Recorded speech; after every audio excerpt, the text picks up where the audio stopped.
چیه؟ زیر درخته یه سوراخه. عجیبه، ببینم چی توشه. خب یه لگد بهش میزنم. وای یا خدا. اوه چی؟ اینجا پر از طلاست. باورم نمیشه. واقعی، همش واقعی. خدای من نگاه کن، همش طلاست. چقدر زیبا میدرخشن، باورم نمیشه. دیوونه کننده است. همش طلای خالصه. حالا چطور باید اینا رو از اینجا ببرم بیرون؟ اگه بریزن توی کوله میتونم کمکم بالا بکشمشون. داداش حامد با مزدا بیا اینجا، فقط بیا. رسیدم داداش، بالای درختم. اینا رو میریزم تو کوله. هنوز جا داره. حامد آماده ای؟ آره بده بالا. بگیرش.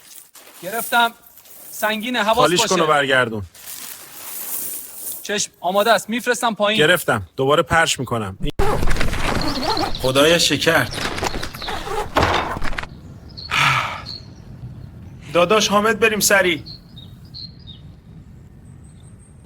دیگه پول دار شدیم، همه آرزوامون میرسیم، همه آرزوامون داره میاد جلو چشممون. طلا یا خدا، دیگه تموم. نگاه کن جلو، 3 تا وایسادن. چی شده؟ واسه جاده 3 نفر وایسادن. آروم باش، صداشو بشنو.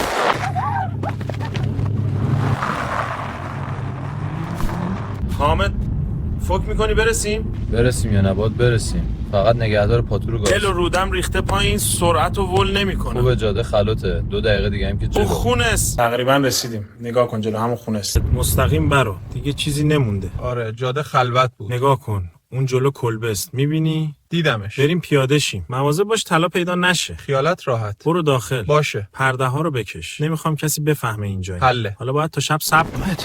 آروم بگیر، صدا نپیچه تو جنگل. سنگین حواس باشه.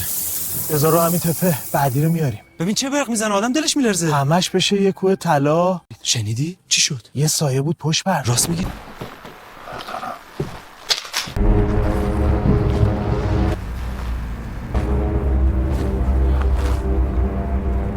اومدی بابا؟ ترسیدیم، فکر کردیم غریبه است. خوش اومدی بابا. دلم برا تنگ شده بود پسرم. منم همینطور. کل برج آفرینش چقدر میشه؟ 1000 میلیارد حدوداً. میخرمش.